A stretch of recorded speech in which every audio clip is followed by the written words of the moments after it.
భగవంతుడు ఉండనే ఉన్నాడు, మనం చేస్తూ ఉన్నటువంటి కార్యాలన్నిటికీ సాక్షిగా ఉన్నాడు, అన్నిటినీ ఆయన చూస్తూనే ఉంటాడు. ఆ శ్రీమద్ రామాయణంలో ఒక్కొక్క సందర్భంలోనూ ఇటువంటివి అనేక విధమైనటువంటి ఉపదేశాలు మనకి భగవంతుడు చేస్తూ ఉన్నాడు. అందులోనూ అదే రకంగా యుద్ధం అంతా అయిపోయాక, రావణ సంహారం జరిగాక బ్రహ్మాది దేవతలందరూ అక్కడికి వచ్చారు, శ్రీరామచంద్రుడిని స్తుతించారు. బ్రహ్మ, ఇంద్రుడు అందరూ వచ్చారు. వాళ్ళందరూ కూడా రాముడిని విశేషంగా స్తుతించారు. అప్పుడు ఇంద్రుడు చాలా సంతోషించాడు, నాకు ఒక పెద్ద భారం తప్పింది, రావణ సంహారం జరిగింది, ఈ సందర్భంలో నువ్వేదైనా కోరుకుంటే అది ఇస్తాను అని రామచంద్రుడిని అడుగుతాడు. అంటే ఇంద్రుడు రాముడికి ఏమిస్తాడు? రాముడు ఇంద్రుడిని చేసిందే, ఇంద్రుడు ఆ స్థానంలో ఉన్నాడంటే దానికి కారణమే ఆయన విష్ణువు. ఆయనకి మళ్ళీ ఇంద్రుడు ఏమిస్తాడు అంటే, ఇక్కడ రాముడు ఇలా అవతరించాడు కాబట్టి ఆ సందర్భంలో రాముడు మనిషిగా ఉన్నాడు అనేటటువంటి విషయం అక్కడ మనం తెలుసుకోవాల్సింది.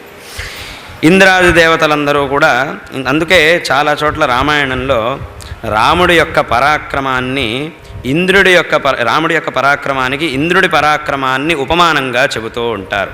అంటే అంతే, ఇంద్రుడి కంటే పరాక్రమం ఉండాలి కదా రాముడికి. శ్రీరామచంద్రుడు ఆయన శ్రీ మహావిష్ణువు యొక్క అవతారం, ఆయనకు అంతేనా ఇంద్రుడి పరాక్రమాన్ని ఉపమానంగా చెబుతారా అంటే, మనిషిగా భగవంతుడు అవతరించాడు కాబట్టి దాన్ని దృష్టిలో పెట్టుకొని అలా ఉపమానం చెబుతూ ఉంటారు. అదే రకంగా ఇక్కడ ఈ సందర్భంలో రాముడు మనిషిగా అవతరించాడు, ఒక క్షత్రియుడిగా మహారాజుగా అవతరించాడు కాబట్టి ఇంద్రుడు ఆ సందర్భంలో మాత్రం దేవతగా ఉండి రాముడికి వరాన్ని ఇస్తాను అని అన్నాడు.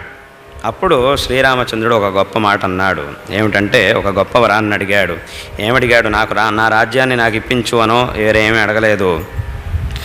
నా కోసం ఈ యుద్ధంలో ఇన్ని కోట్ల వానర సైన్యం నా కోసం యుద్ధం చేసి ఇంతమంది రాక్షసులతో పోరాడి దాంట్లో ఎంతోమంది వానరులు తమ ప్రాణాలనే కోల్పోయారు, ఎంతోమంది తమ అవయవాల్ని కోల్పోయి ఎంతో గాయపడి ఉన్నారు. ఇప్పుడు నువ్వు ఇవ్వాల్సినటువంటి వరం ఏంటంటే, ఈ యుద్ధంలో ఎవరైతే నా కోసం తమ ప్రాణాలని సమర్పించారో వాళ్ళందరికీ మళ్ళా ప్రాణదానం చెయ్యి. అదే రకంగా ఎవరైతే నా కోసం యుద్ధం చేసి గాయపడి అంత కష్టాన్ని అనుభవిస్తున్నారో వాళ్ళందరికీ అనుగ్రహం చేసి, ఎలాగైతే యుద్ధానికి ఆరంభంలో యుద్ధం జరగడం కంటే ముందు వాళ్ళందరూ ఎంత స్వస్థులుగా ఉన్నారో మళ్ళీ వాళ్ళందరికీ అటువంటి స్వస్థతని అనుగ్రహించు.